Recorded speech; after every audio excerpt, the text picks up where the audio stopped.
Hello दोस्तों, जय श्री राम। कैसे हो आप सब दोस्तों? आप सभी का हमारे यूट्यूब चैनल पर स्वागत है। और हम आज बात करने वाले दोस्तों भूकंप के बारे में, जो कि आज फिर दिल्ली के एनसीआर में भूकंप के तेज झटके महसूस किए गए। और इसके 2 दिन पहले यानी शुक्रवार की रात करीब 12 बजे 11:40-50 पर तेज झटके आए थे भूकंप के, जबकि इनके केंद्र नेपाल में बताए जा रहे हैं। और पड़ोसी देश होने की नाते भारत में भी इसके कहीं कहीं झटके देखने को मिलते हैं, जैसे गोरखपुर हो गया, बिहार हो गया, दिल्ली हो गया, तो यहाँ पे झटके फील होते हैं।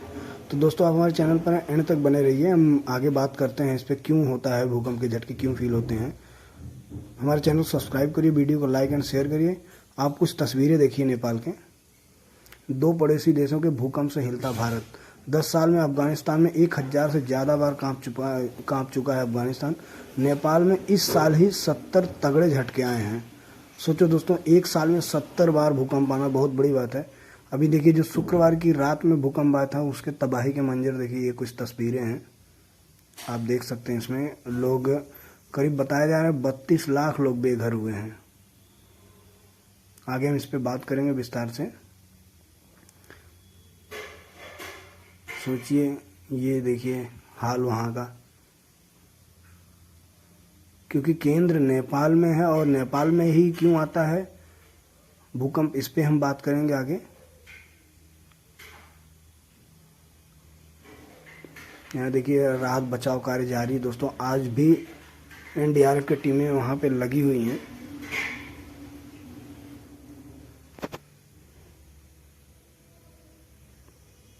ये देखिए आर्मी के जवान वहाँ पे मुस्तैद हैं। और दोस्तों थोड़ी सी तबीयत ख़राब होने की वजह से आवाज़ कुछ लाउड नहीं है, तो आप समझ सकते हैं। तो आइए देखते हैं। नेपाल अर्थक्वेक को मात्र 2 दिन हुए हैं, भारी तबाही हुई है। इस साल इस हिमालयी देश में 70 से ज़्यादा बड़े झटके आए हैं। शुक्रवार की रात जब 6.4 तीव्रता का भूकंप नेपालगंज के पास आया था, तभी पता चल गया था कि तबाही बड़ी होगी। और दोस्तों हुई भी तबाही, काफ़ी बड़ी तबाही हुई।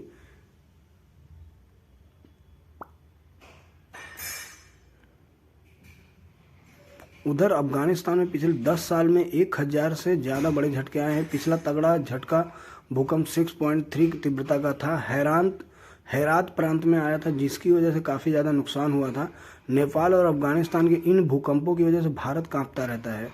भूकंप के मामले में नेपाल दुनिया का 11वां सबसे खतरनाक देश है। वैज्ञानिकों को ऐसी आशंका है कि यहाँ पर किसी भी समय बहुत भयानक और ज़्यादा तीव्रता का भूकंप आ सकता है। ऐसा इसलिए हो रहा है क्योंकि एशियाई देशों के नीचे मौजूद 2 टेक्टोनिक प्लेट्स हैं। जी हाँ दोस्तों, ये दोनों देश अफगानिस्तान और नेपाल टेक्टोनिक प्लेट्स पे ये हैं, ऐसा वैज्ञानिकों के द्वारा बताया जा रहा है। इस वजह से, और ये टेक्टोनिक प्लेट्स क्या है, ये धरती के छोटे छोटे टुकड़े हैं, और जब एक टुकड़ा दूसरे टुकड़े को धक्का मारता है तो उस पे वो ऊर्जा निकलती है। असल में इंडियन टेक्टोनिक प्लेट हर साल 15 से 20 मिलीमीटर की स्पीड से तिब्बतन प्लेट और यूरेशियन प्लेट की तरफ बढ़ रहा है।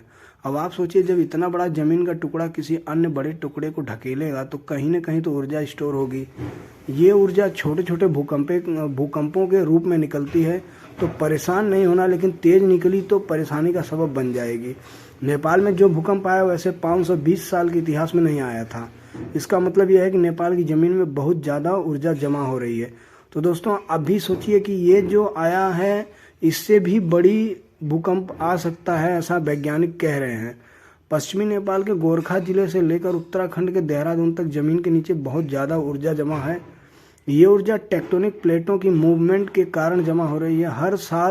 हर 100 साल में भारतीय टेक्टोनिक प्लेट तिब्बतन प्लेट की तरफ करीब 2 मीटर खिसक जाती है। नेपाल में पिछले 11 महीनों में 4 तीव्रता के ऊपर तक 70 से ज़्यादा भूकंप आए हैं।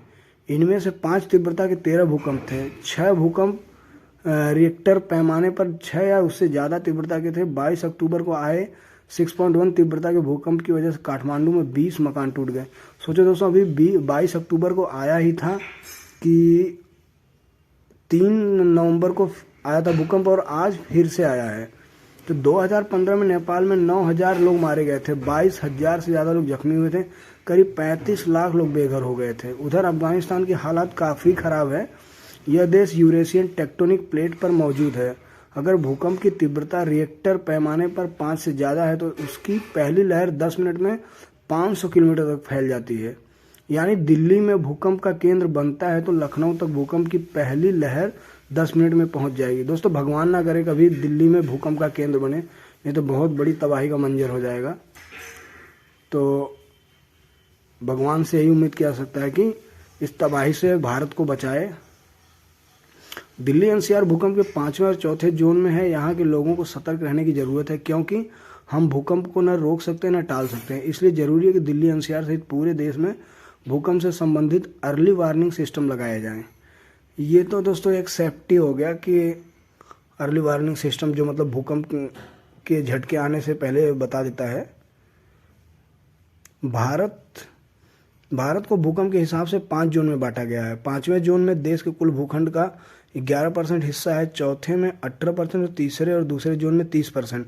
सबसे ज़्यादा खतरा जोन 4 और 5 वाले इलाकों को है। सबसे ज़्यादा खतरनाक जोन है 5वां। इस जोन में जम्मू और कश्मीर का हिस्सा आता है, कश्मीर घाटी, हिमाचल प्रदेश का पश्चिमी हिस्सा, उत्तराखंड का पूर्वी हिस्सा, गुजरात में कच्छ का रण, उत्तरी बिहार का हिस्सा, भारत के सभी पूर्वोत्तर राज्य, अंडमान निकोबार द्वीप समूह शामिल हैं। तो दोस्तों ये कुछ हिस्से हैं जहां भूकंप के मतलब ज़्यादा डेंजर जोन इनको बताए गए हैं, जिनमें से चौथा और 5वां ज़्यादा डेंजर जोन बताया गया इसको। तो दोस्तों इस तरह से रहे कुछ भूकंप के डेंजर जोन बताए गए हैं। तो दोस्तों आज के वीडियो में इतना ही। फिर मिलते हैं एक नई वीडियो में। तब तक के लिए जय हिंद, जय भारत, जय श्री राम। आप लोग अपना ख्याल रखना।